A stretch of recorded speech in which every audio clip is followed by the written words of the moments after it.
Darkness falls across the land. The midnight hour is close at hand. Creatures crawl in search of blood to terrorize y'all's neighborhoods. And whomsoever shall be found without the soul for getting down must stand and face the hounds of hell and rot inside a corpse's shell. The foulest stench is in the air, the funk of 40,000 years, and grisly ghouls from every tomb are closing in to seal your doom. And though you fight to stay alive, your body starts to shiver, for no mere mortal can resist the evil of Ton Can't Play! 'Cause it's Thriller! I just want to give you props for reading those lyrics through 4 or 5 different pop-ups. Somehow obscuring your screen. You're unshaken. Somehow reading through the video capture. It was incredible. Thanks. Absolutely inspired. I'm glad you like that. Who are we? Tell them who we are. We are 100 pounds of pure... Tonight, we are. Glistening, solid, rippling muscle. The cowboy. What is... The cowboy. There it is. Cowboy. I did it. Cowboy. He's trying to high-five the helicopter. That's great, yeah. Give me 5. Don't leave me hanging, bro. Ton Mitchell. Yo, sup?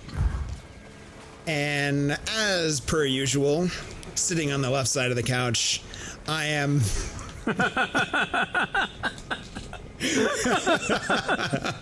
Who are you, Prevo? Slack ass. Slack asshole. Press and play. I think it's extra funny to me because Prev, you're just kind of trail off there.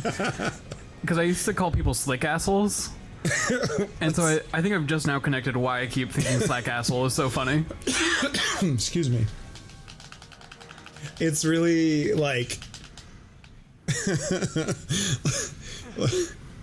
like it's ridiculous and almost embarrassing to think about that phrase.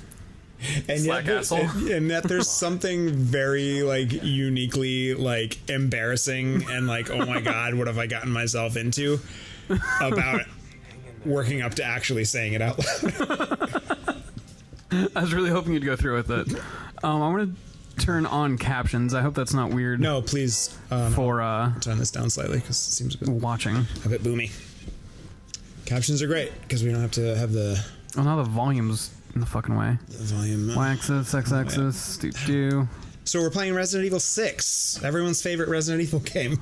Listen, they're wrong. They'll tell you they're not wrong. Look, you know what? I've never seen or played this in any capacity, except that some of the like gaming commentators that I follow on the internet bring up how truly dreadful this game is and what they're wrong. They're so wrong. And what a detriment to the series it was. But recently, I feel like they must have had a change of heart or like revisited it because they have kind of changed their tone and been like, look, it was a weird like divergence in style for the franchise, but if you can isolate like most of the game from the more ridiculous parts, isolate my ass. It's actually not that bad. Like there are some parts that are like we wish that they had done differently and are kind of silly, like the punching the boulder. That's from 5. Oh, well then so I'm talking... they don't even know what the fuck they're talking about. No. I'm talking shit. I've been thinking Resident Evil 5 the whole time. Wow. Is Resident Evil 5 the shitty one? No, 5 has more of a following than this one. Really? 5 is one that... Okay, so Resident Evil, right? Survival horror series for 1 through 3. Yep. Plus 0, plus Code Veronica. Right. Code Veronica is a little bit shaky as far as how much people care about it, just because it came out barely before Resident Evil 4. It kind of just got lost in the shuffle, right? Exactly. Because Resident Evil 4, huge deal. So, like, many people count it to be majorly influential to gaming, to be one of the best games of all time, or at least, top 10 all time. Then we go to Resident Evil 5. People are wanting, like, yeah, let's take all this crazy bombastic action and bring it back towards these survival horror roots and Resident Evil 5 instead says, no, actually, maybe let's just be a over-the-top B-movie action game. Actually, I have another idea. Yeah, here's a thought. And so people are like, well, okay, I love some of these additions, like split-screen co-op. I love that there's some kind of like monstrous spookiness a little bit here. But really, let's get back to the survival horror. And Resident Evil's like, hold on. What if? What if we took inspiration from old Resident Evils that are a little bit more slow paced, a little bit more puzzle heavy? We also take the Resident Evil 4 that eventually became Devil May Cry. If you don't know that, working on Resident Evil 4, it eventually turned into what is now known as Devil May Cry because they decided this is just too different of a game. Let's take that and then also Resident Evil 5 and let's just shove all of those into a single game. And nobody wanted that, apparently. This is very much kind of 4 discrete games in one.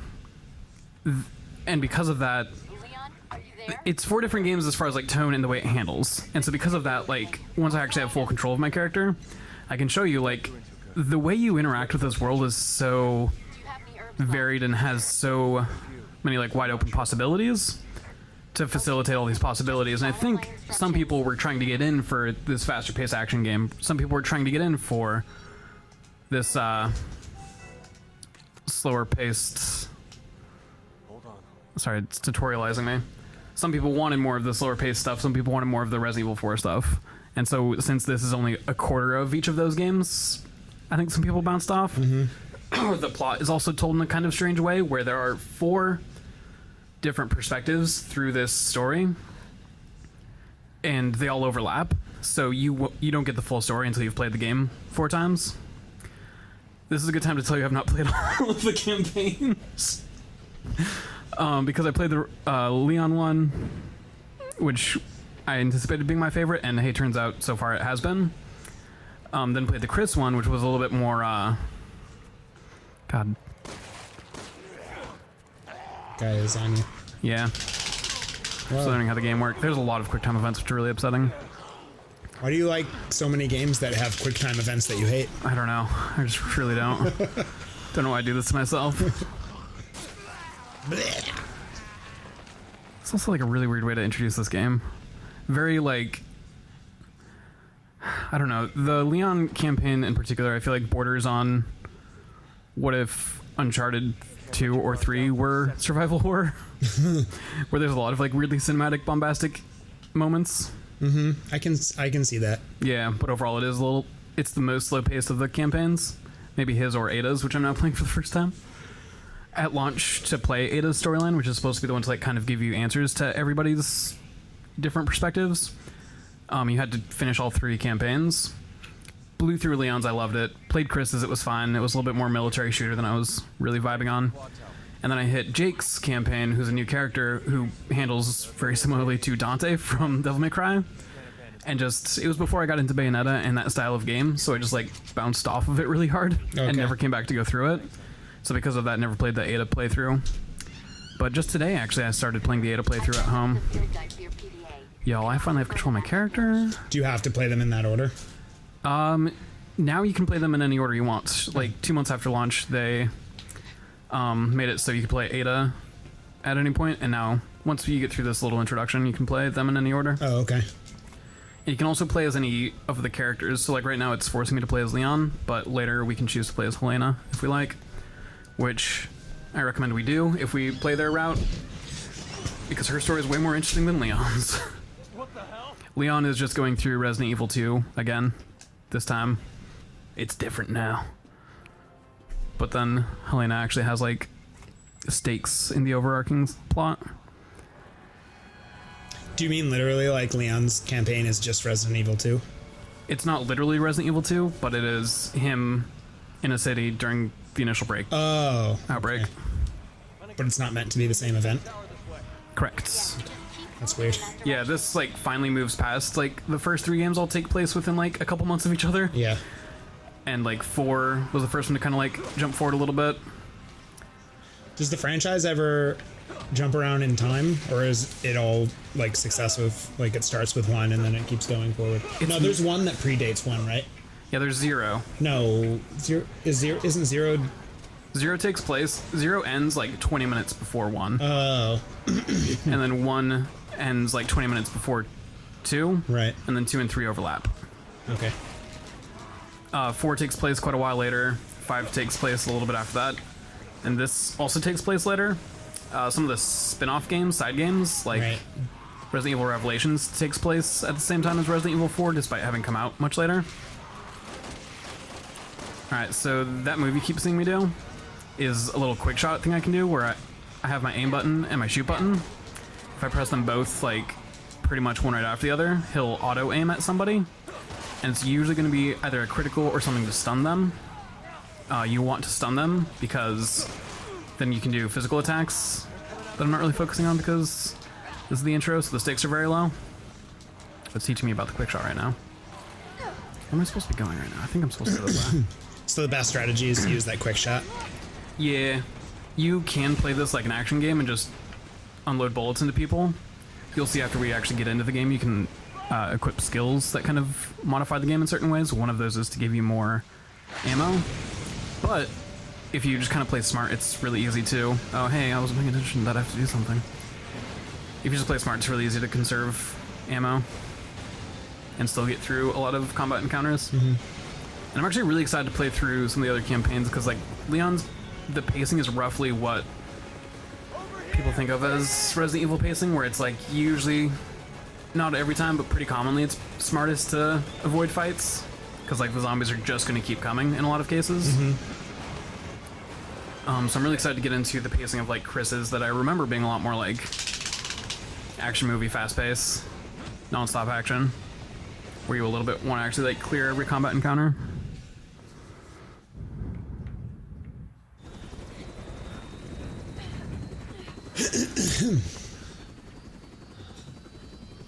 But yeah, from my memory of not loving Jake's campaign and now going back and actually playing Ada's, I think Jake and Ada's campaigns are more difficult and more ideal to have some of the skills already equipped. Okay.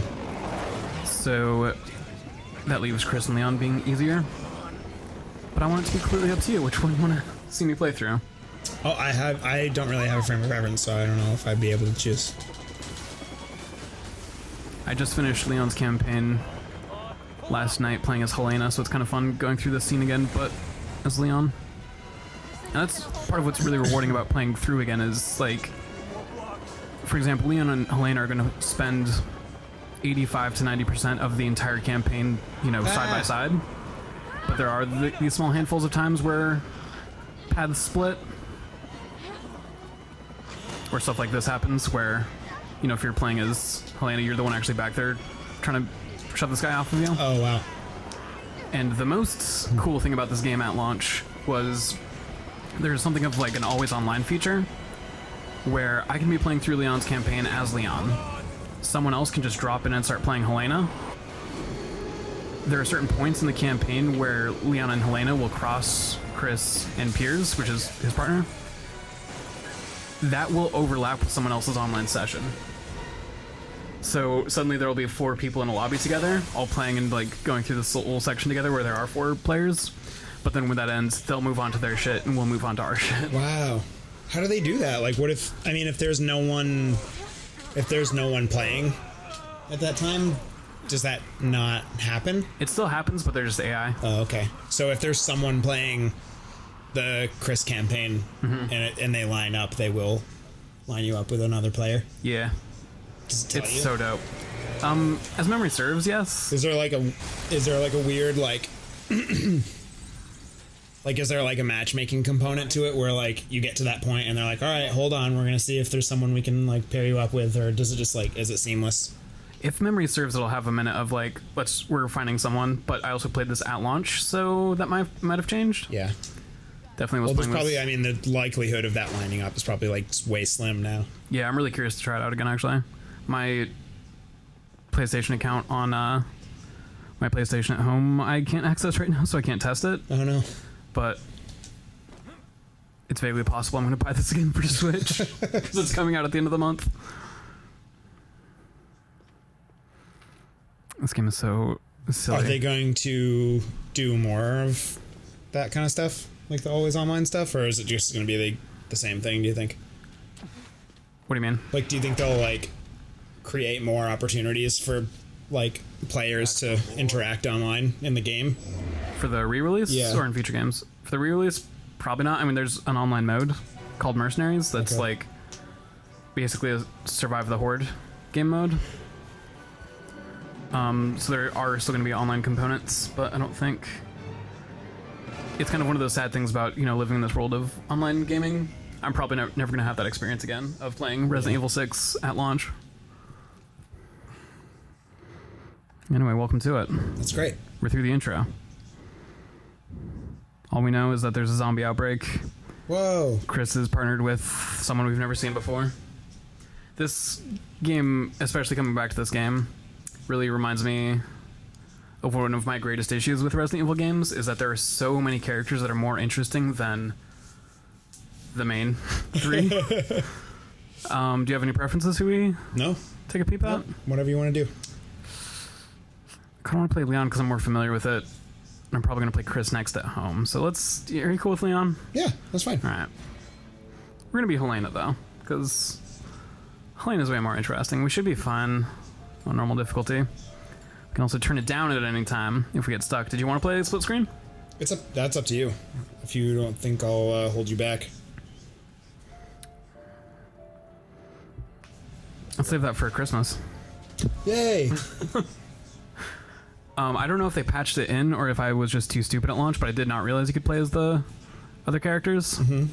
So I remember playing through as Leon initially and being like, this guy's so boring. Do something. We're going to leave all the online stuff open. Yeah. If that's cool with you. And just see if anyone drops in. Sure. Objective settings. Yeah, I'll just go with playing for fun. What's that? Agent hunt settings. Let's leave that on. So other people, when they're looking through lobbies, can see, well, this person's playing for fun. This person's serious players only is probably like trying to find all the collectibles, playing for medals, here for the story, just to let everyone know like what I'm here for.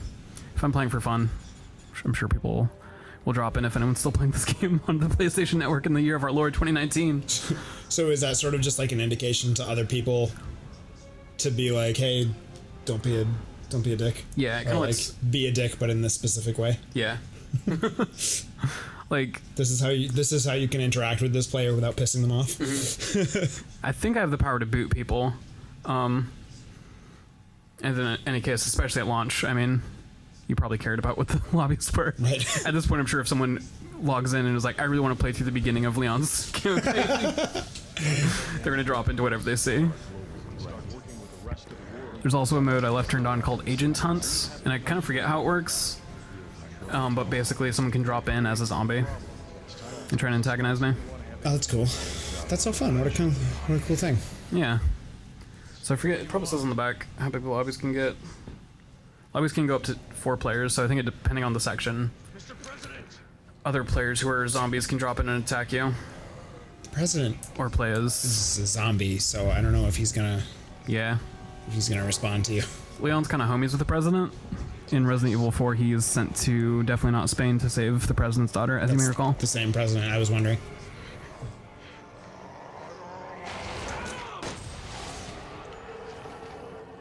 He got by the virus. Got, huh? So, this is the C virus, you said? Mm-hmm. And that's different from what was 4? Las Plagas. Right. Completely different thing. Mm-hmm. I believe that was the first time that it was something completely different. Was that an Umbrella joint? Or is that just like an entirely different... That might be when they introduced Tricell, which is a company that is basically Umbrella. But like Umbrella was barred from doing business in the US, so they went out of business. Uh-huh. And then some of the same people who were behind Umbrella made Tricell. Yes. And then Tricell just became Umbrella, more or less. Thank God you're both all right. How do you two know each other? That's Helena Harper. She's been with the Secret Service since last year. Hunnigan, you may recall from giving us orders in Resident Evil 4. Mm-hmm. We're all right. This is the first time we see her as like a full character model. Report on your situation. I mean, she's a full character model in Resi 4, but you don't get to like see her office and shit. This game is such like... He had already been infected by the a fan game. I can't believe people hate this game as much as they do, because it's just literally a lore dump for almost every character you could possibly care about. Well, actually, that's really unfair. It's a big lore dump for the 3 main characters and any returning characters. And it totally reads like fanfic, where it's just like, oh, what if Leon and Chris punched? Like the picture I showed you on the back of the case that I based the thumbnail off of, that was like used all over marketing material, because they're like, oh my god, why would Chris be pulling a gun on Leon? What's going on? Gotta play to find out. But like, that literally sounds like they pulled it off of like Archive of Our Own or like some fanfic site, where it's just like, what if it's Chris and Leon and Ada's there too, and they're all punching each other.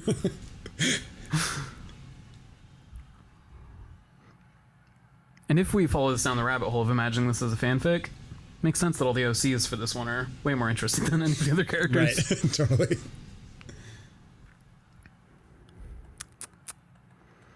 See, the amateur difficulty will do the QTEs for us. Oh, so there if you we go. get in some hot water, we can take care of that. There's also a skill that makes them a lot easier.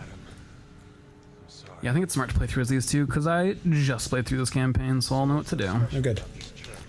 But I was playing through it on my old save, so it's possible I'll have to refine some side collectibles shit.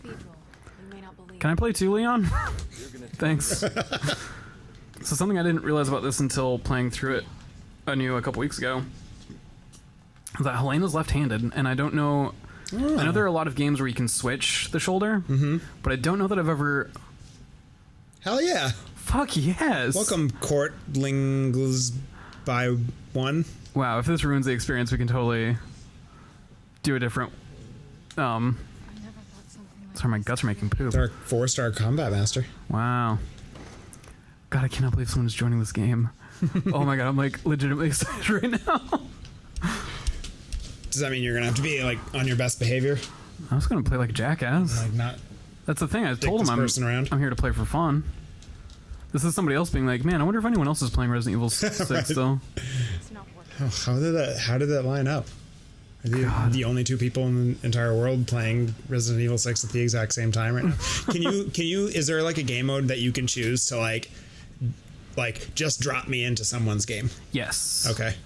I mean, like, there's a chapter select once you have to play through all the story stuff first. Right. So it doesn't just so happen that this person is playing starting the game like right now at the same time as you are. Yes. They chose to be dropped into a game. Mm-hmm. Unless both things are possible. Yeah. Let me on the fucking door. Both things are possible, if memory serves. Again, having not used the online feature since launch. Yeah. Are you meant to like be on headset and stuff, or is this how it plays? Just someone else controls the other character and it supports headset. We can talk a little bit. I can give him this really baller thumbs up if you're ready for it. I think anyone survived. Something about just like the tenacity behind that thumbs up is really entertaining to me. What are you looking at over your shoulder? this new headset that I just got. Oh, you want to... I don't know how that would work. You're one of the survivors. How do you do that? Do you just plug it into does the PS3 have it? Bluetooth support. Oh. I guess that's what we used back in the day.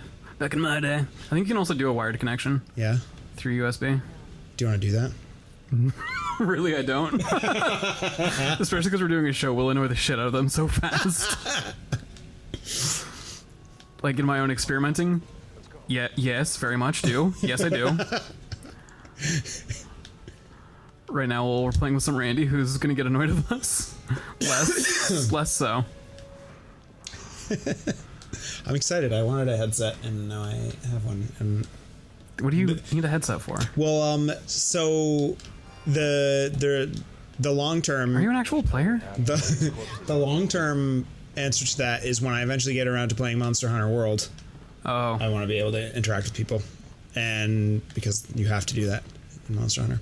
Mm-hmm. The short-term answer was my buddy Ben back home wanted me to contribute to like some wrestling content that he wanted to do. Right. online, and he just had that headset kicking around, and he was like, "Here, I'll send you this headset that you can cool. use for doing that." Because I was like, I can like record my own shit, and he was like, "But do you want to like use a headset? Would that be easier for like doing like Skype interviews?" And I was like, "Yeah, maybe." Why would you not use an actual microphone though? I don't know. He uses. I guess not in the industry. He records, like, he produces podcasts. This is so distressing to be responsible for someone else's fun. Who's definitely played this game more than I have. He produces podcasts, and they do like video, like the video side as well for like extra content. And I think that they use headsets for that. Oh, okay, that makes sense. But specifically, this headset was bought by one of the guys for whom he produces a podcast, and like is the like co-host of, and they bought that headset and then never opened it and then moved out of state or something. It seems like you'd use the headset just to talk to them and then record locally and send your recording. Yeah, I don't know how he wanted to do it exactly. Well, he's used to. Tell me he's doing it wrong. He's used to because his like job is that he produces podcasts for people. So he's used to just like all you have to do is like get on the headset and I will like do everything. He records, like he's used to like recording people remotely already. So like he's just used to that format. He's not used to like working with people who have their own like recording studio setup. Gotcha. Okay. And like, and I yeah. Are you sure? Yeah. And I told him that we could do that I could just record my part and send it to him. And I think I don't know if maybe it's just the fact that he's used to doing that all on his end, that it was just easier for him to just be like, just forget it. But then we just haven't done anything yet. So I don't think he hasn't seemed to actually started doing any of that content. He wanted to do it starting with the debut of the AEW show. Whoa. And that came and went. And I told him I was like writing notes and stuff. I took extensive notes on the first episode of AEW, and then just nothing happened. I was like, okay, for shame. I guess that's that. Well, he's very busy, so I know he wanted to do it, but I didn't like fully expect him to like go like full force into it, because he's got a lot on his plate already. He's producing like 4 or 5 podcasts, I think, and he does DJ trivia at night. So anyway, do you want to I just want to say real quick before we go, I am so excited that I'm playing Resident Evil 6 online in the year of our Lord 2019. Yeah, I did not expect that to happen, and I didn't expect it to happen immediately. Yeah. Let's we'll catch you guys on the next episode. Cool. Yeah, on the Flippy Dippy. Yeah. See ya. Boo. Ah, he got me, damn it. Got him.